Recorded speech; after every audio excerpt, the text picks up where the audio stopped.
Father Mark Mann again from St. Gabriel the Archangel. We're here for another session of Bother the Father. Happy to have you here. We have a smaller congregation this evening, mostly I think because there's Women at the Well going on, which is totally understandable.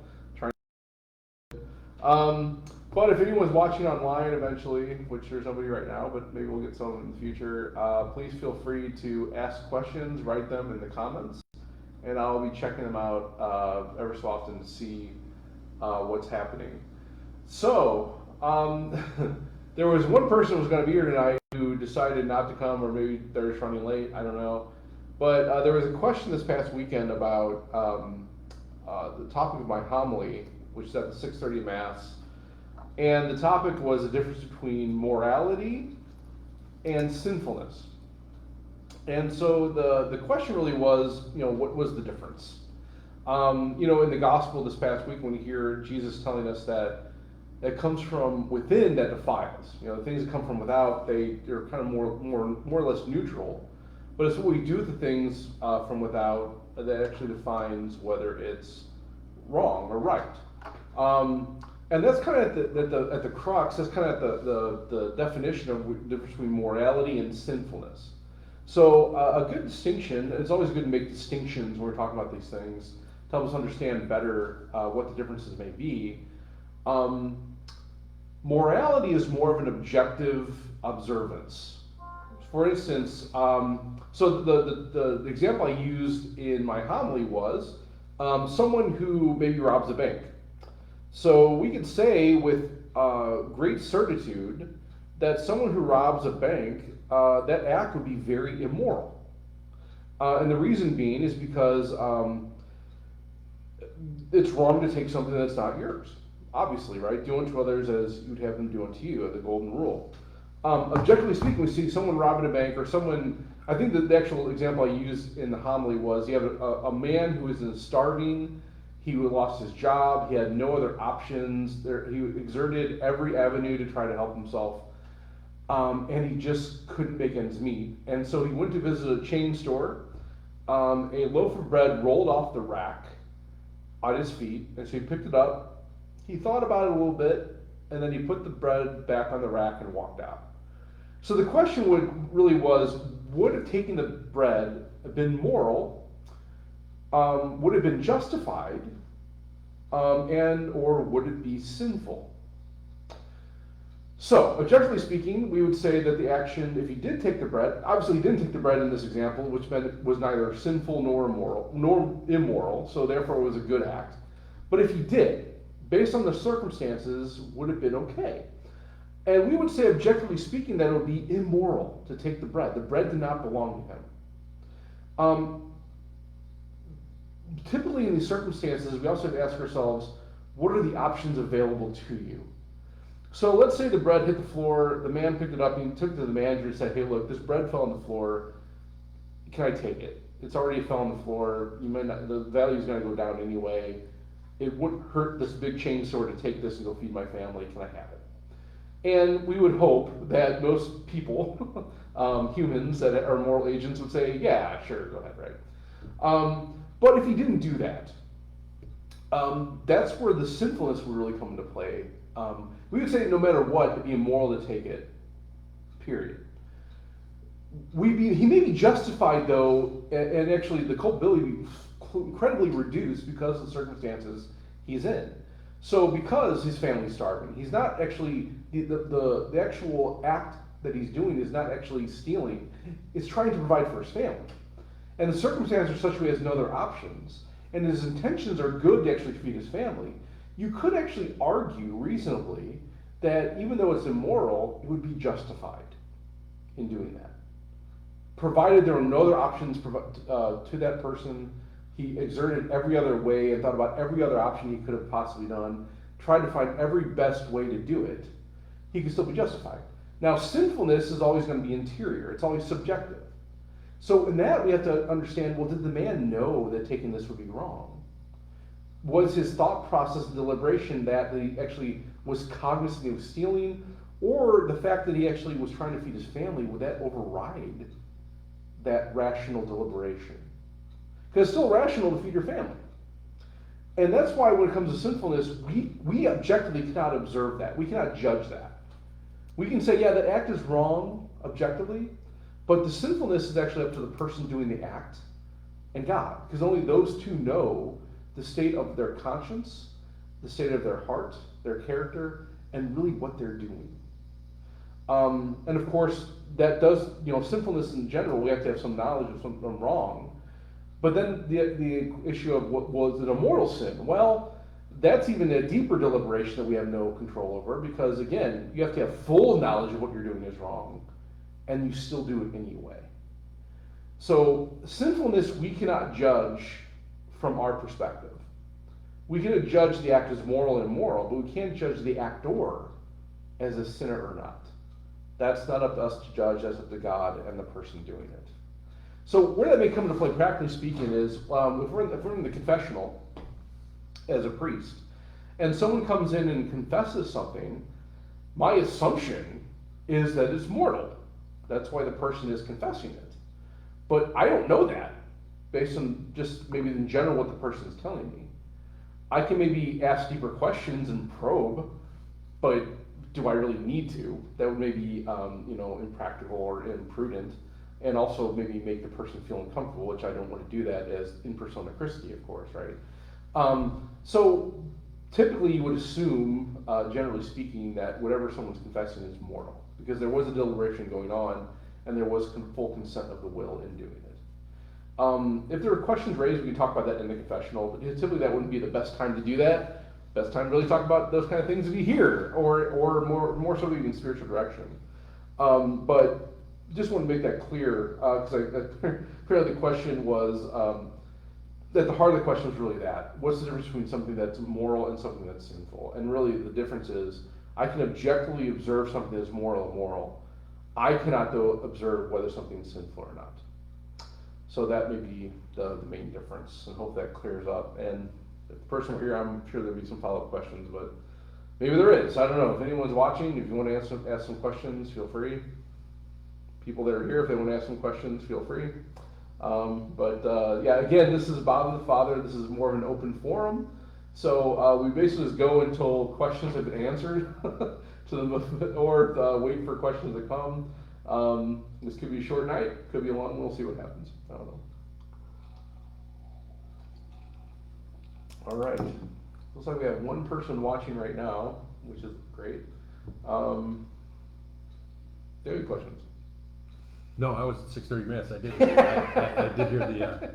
Would you have any? Was that pretty clear to you? It was to okay. me. All right, good. Now, I will admit that when I'm listening to the sermons, it doesn't matter whose it is. Yep.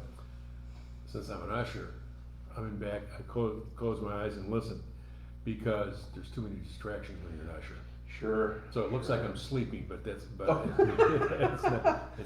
Well, again, I would never judge anyone from that perspective. For sure, great. Yeah. Yeah, I think it's kind of hard sometimes for us to realize, like, the morality question gets a little more muddled when we look at maybe more concrete examples. So, for instance, commandments cannot contradict each other, right? So, another moral, classic, ethical example would be in times of persecution. Would it be morally acceptable to lie? So, let's say we're in 1942 France, and we take some Jews in from our surrounding our neighbor Jews. We try to hide them as best we can for fear that they may be picked up by the Nazis and sent to concentration camps. And let's say there's an SS colonel that comes to the door, knocks on the door, and says to you, "Are you hiding Jews here? We have a report that there's some Jews that are missing, and we believe maybe you may be hiding Jews here." What do? Lie like a rock. and the moral thing to do that would be immoral, right? Because the moral principle there would be that everyone, because we're made in the image and likeness of God, because there's a dignity inherent to the human person, we all deserve the truth. But that's not to say that you can't deceive. And there's a difference between lying and deceiving. Deceiving is an act of the intellect, right? That leads someone to make a conclusion which may or may not be the conclusion in reality. So, maybe the best way to handle that would be if a colonel comes to the door, knocks on the door. Do you have Jews here? We understand you have Jews. Why would I have Jews here? Do you see any Jews? Well, no, but we have this report that he has some Jews. Who made the report?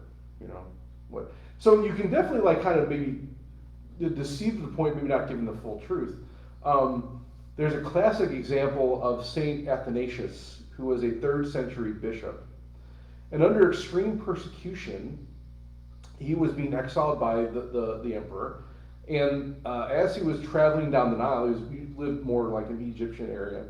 He was traveling down the Nile, and the Roman guards were catching up to him, and they were getting closer and closer on this barge. And as they got very, very close to his barge, they yelled out to Athanasius, "Have you seen Athanasius?" The response that Athanasius gave was, "You're very close, keep going." So there again is an act of deceit. He didn't tell him, "Oh yeah, that's me." It was like, "Oh, you're close, keep on going." Very true. Very true. The fact that they didn't recognize him was not a fault of Athanasius. And he still told the truth in that context. The same thing if we're in 1942 France. Would there be any reason why I would hide Jews here? Now you're answering the question, but we pray for those in those moments that God would direct us to make the proper responses. And so now when it comes down to morality, part of the thing about morality is you have to know it, right? You have to know that, or I should say, part of what comes down to sinfulness, you have to know something's wrong. So in other words, ignorance in a way is bliss. And let's say you had a French farmer who didn't know any better and lied, they wouldn't be making a sin as long as they didn't know any better. But someone who has a formed conscience and actually knows that lying is wrong, they're called to use their intellect to deceive in those moments, not to straight up lie. And so that's a little bit more of a concrete, maybe more of a difficult one to struggle with. Because we would say, wouldn't upholding life be more important than lying? Well, there is a hierarchy of goods, that's very true. And when we talk about the spiritual life and the sinfulness of it, yeah, you can make that argument. That it's better to preserve this life than to actually tell the truth in that moment. Yeah, you could probably be okay that way. There's still a sin involved. It may not be mortal. I don't think it would be mortal. But that was part of the deliberation of the mind and the act of the will. And so we always have to be clear that it's always going to be subjective. It's never going to be something objective. Morally speaking, though, we would say it's never good to lie, even white lies, because we all deserve the truth. But in certain circumstances, it is perfectly morally acceptable to deceive.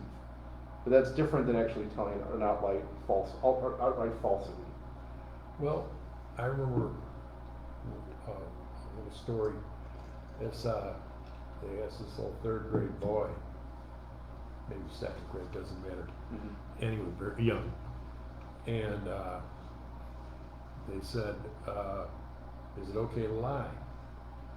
He said, "Well, sometimes it is." And they said, "Well, give me an example." He says, "If a girl's asked how they look, you tell them they look okay, even if they look like a dump truck." That was his words, like a dump truck. And you could say that's even not necessarily lying. The thing is, like, you look okay. There's nothing wrong with saying that. I mean, I would say, "Oh, you look gorgeous and beautiful and wonderful." Well, they don't really look that way. I think for married men, I mean, that's one of the advantages of being a priest. You don't have to really worry about that too often. But for married men, especially, maybe their wives, or maybe husbands will say this to their wives, "Do I look fat in these pants?" Right? Oh yeah. That is such a hard question to ask because there's no really right answer. Do I look stupid? Am I going to answer that question? Right, exactly. And that would be the proper answer. Like, what do you want me to say here? I mean, that's the right. Yeah. I mean, but part of that could be, I love you no matter what you look like. I think there's a truth there. Hopefully there's a truth there, right? But again, always be truthful. Always be in line with the truth. There can be deceit. And of course, a lot of it depends on, again, the level of deceit depends on the relationship you have. Obviously, for someone in the bond of marriage, deceit would not necessarily be warranted in every situation because that would be damaging to the relationship. But in certain circumstances, it could be warranted. Just kind of depends on what those circumstances may be. So, yeah, and that could be, again, it can be very, the minutia can be very in depth. So it's always important to, when we talk about the moral life, typically it's always reflective. In the moment, we try to train ourselves that if we are presented with these opportunities, they would take the moral option. And that's when we talk about formation of conscience. And even then, though, there's a question of, do I know it, or should I? Right? So, okay, so I know, maybe I don't know that taking a loaf of bread is wrong, but the question is, should I have known that that's wrong? Was that ever presented to me as a moral option that I could actually have the opportunity to accept or not? That's kind of the difference in the moral life between invincible ignorance and willful ignorance. So in other words, invincible ignorance, I had no opportunity to actually learn this. The example is, let's say you have some tribe that is remote out in the farthest jungle of the world that's never had any interaction with any modern person ever, or understanding morality. Would they be obligated to actually inform their conscience a certain way to know the difference between right and wrong? Okay, well, maybe in that circumstance you could say there would be an invincible ignorance where the person had no opportunity to actually learn this. How does that work, though, with natural law and the laws written on our hearts? I think there's levels of that, we understand. I think even someone who didn't necessarily understand morality to a certain extent would recognize that if I hurt a person, that would be wrong in some way. When the conquistadors came to the United States, they found that a lot of the cultures here practice human sacrifice. And so maybe that isn't necessarily something that's grasped very easily. And what was the intention in those purposes? Intention was actually give glorification to the God. So that was really more on a higher plane than maybe the humanness of materiality of our world. And so maybe you could make an argument that was not necessarily a bad thing in their intention, even though it was a moral act, but if they had no understanding of that, were they invincibly ignorant?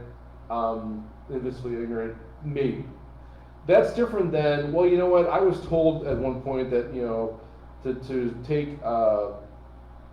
take something that wasn't mine is wrong, but, even though I've been told that, I don't know if I really accept it, and I don't really accept it, therefore I don't really have to follow it. Well, that's more of like kind of a willful ignorance, that, okay, well, I should know better, but I'm choosing not to actually inform my conscience to actually accept that. And again, that's an act of internal action. So we, again, can't necessarily judge that either from our perspective. That would have to be judged by the individual person. That's why it's even more so a responsibility of the Christian faithful, of priests, deacons, bishops, but also any baptized person, to help people understand these things, that these are right. We call that formation of conscience. That's hopefully why most people, in the school, they send their children to St. Gabriel to learn, that we're teaching them these truths of morality and that they can actually accept them and live them. So we have that obligation. So at least try to inform the conscience best we can. Well, good. Any question? We have no viewers right now. We go, 3 comments. Well, great. Let's see.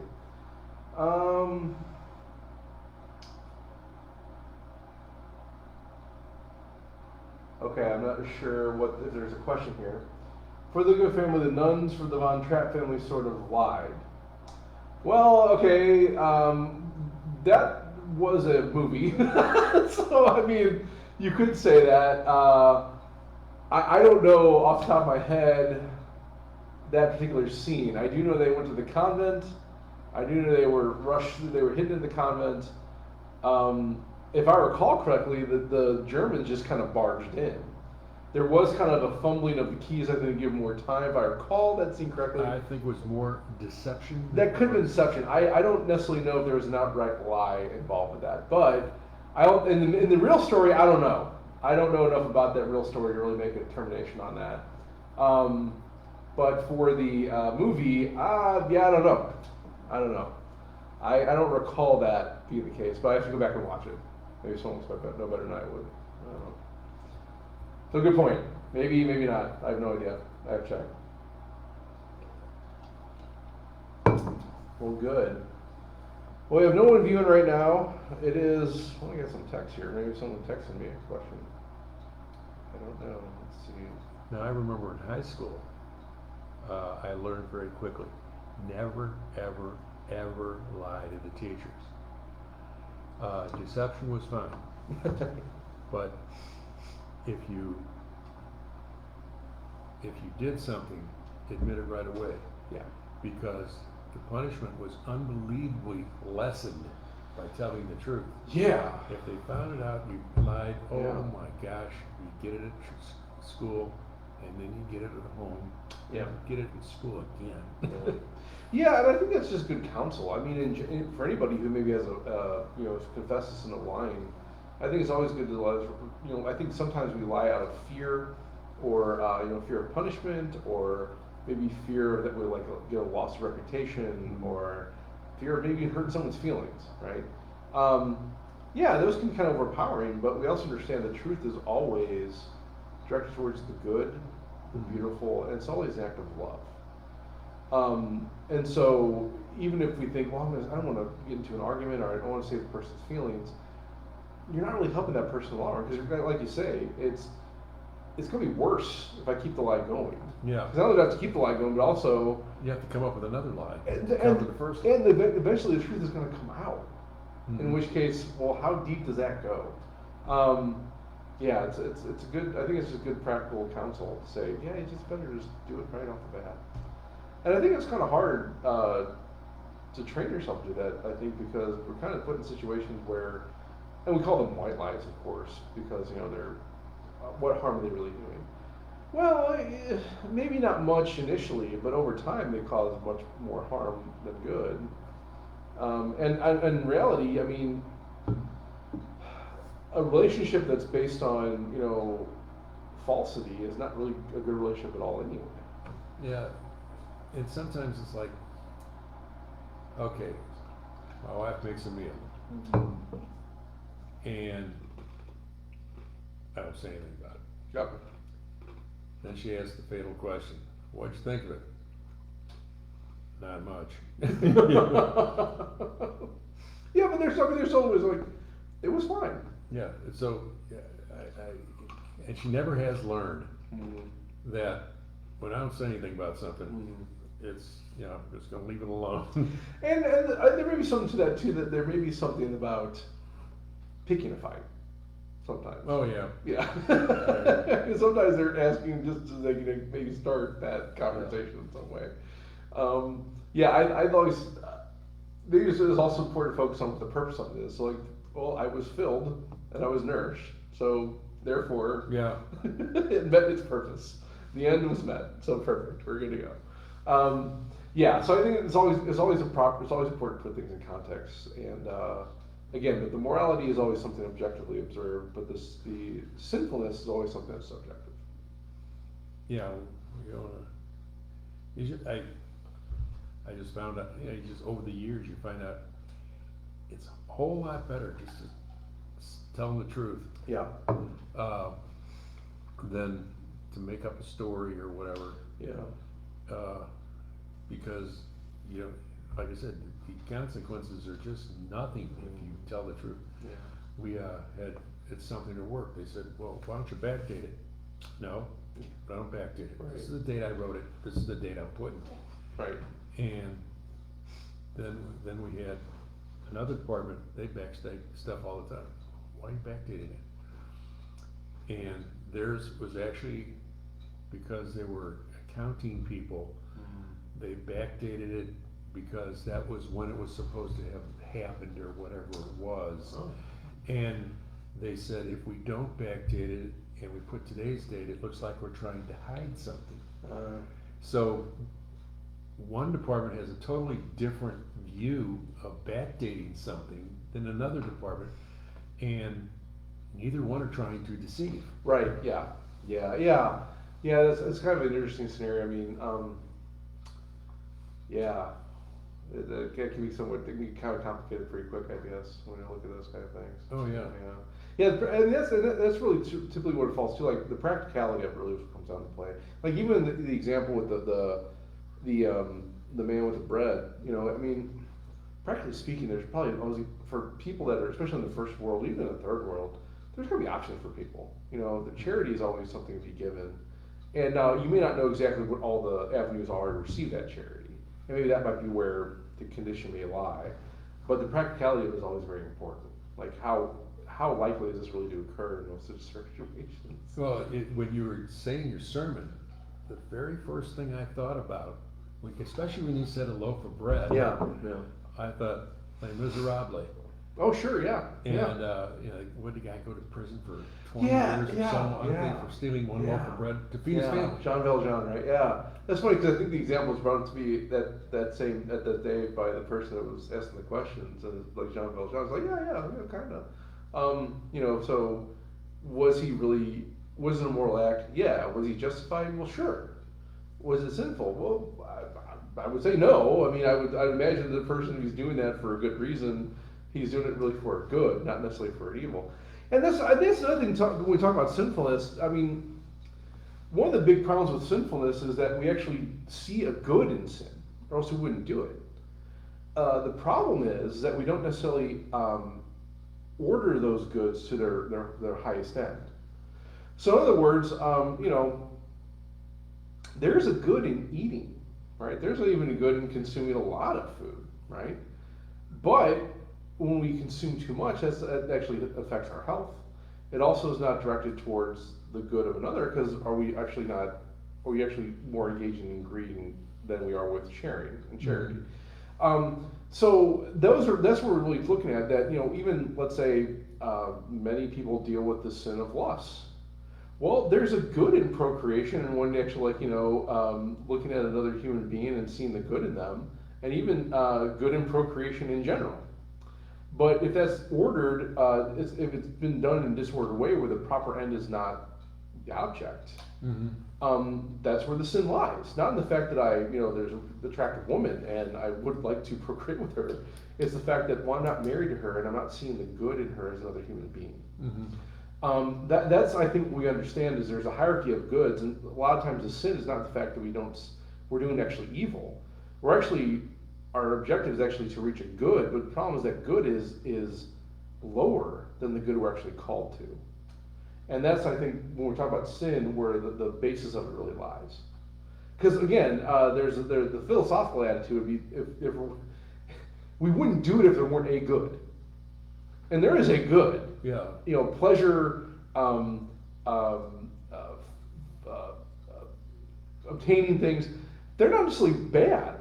The problem is that we're putting that above other goods that are higher in the natural order. That's where the sin will actually take place. The sin is more a short-term goal as opposed to the good, which is a longer-term goal. Well, I would even say it's actually a sin, just by definition, would be a breaking of the first commandment. Because typically when we put these things, what we're doing is, let's say we overeat, or if we get involved in the sexual realm, the problem there is not the fact that we're seeking a good and pleasure or obtaining, it's that we're putting that thing in the place of God, right? And so, thou shalt know other gods beside me, that's the first commandment. And I think, what's interesting, from a perspective of a confessor or someone, or a penitent, is I don't think we necessarily recognize all the time that we're breaking that first commandment when we sin. I think it's implied, of course, right? And like I said, most people come to confess, you don't really confess that. And the fact you sin, you've already really broken that commandment. Yeah, but I would say most of the time that never comes to mind. Oh, you're right, of course. Right. Well, it's the reason why that's also the first commandment, because the other ones flow from it. That when you're looking at something like, okay, well, maybe put it more like for our grade school kids. Well, when mom tells me to clean the room, and I'd rather watch TV or play video games. Well, okay, you're breaking the fourth commandment, sure. You're not you're not obeying your parents who have proper authority over you, but also you're putting that video game or that TV above not only the authority of your mother, but also in the place of God. Because you're not recognizing that call from your parents is actually a call from God to do good, or even to really be responsible. Right? So I think it's kind of an interesting scenario that I mean, I can say that I do this myself when I confess. I don't confess the breaking the first commandment. I probably should, but I think it's kind of implied. I think most confessors, they imply that when you come in and confess something of sin, especially if it's one of the 10 commandments or even one of the 7 deadly sins, you are by definition breaking the first commandment. Even though it's maybe not something that's really always cognizant in people's minds. But yeah, I mean, primarily what we're looking at is we're putting things above God whenever we sin. We're putting whatever that end is, these natural things, in the place of the supernatural, and that's really where the sin would really probably lie. So good. All right. Anyone else have anything online or any other questions? This might be a short night too. All right, we'll see what happens. Yeah. I came with no questions at all because. Well, yeah, I'm sorry because I think usually you have a few more people. Like last week, you had about 8 people here. It was funny, we had 8 people, but no one had questions either. And it was like, all right, cool. Well, since this is the first time, I thought, I don't know what's supposed to happen. It's all good. Yeah, it's really just open. I mean, and I kind of tell people too. It doesn't have to be anything about the faith. It could be some personal questions. It could be whatever. I'm not really opposed to asking even vocational or personal questions of me. It's really kind of an open book. So. I guess if anyone has any other questions, otherwise we can probably wrap it up, even though it's 7:30, but yeah, we're good. That's fine with me. All right, great. Well, thanks for watching, everyone. Hope to see, now next week we're going to have Friends, Food, and Faith. That's going to be different. So first Tuesdays, we do Friends, Food, and Faith, which is more of a topic. And I haven't really thought of a topic, so usually I try to have them done about a week beforehand. But maybe I'll dream something up between now and next week, and I'll put it out in the flock note. So keep tuned, stay tuned to the flock notes. I'll send out the information for next week's Friends, Food, and Faith, and what the topic may be, and we'll see you then. So thanks for coming. Sounds good. All right. God bless.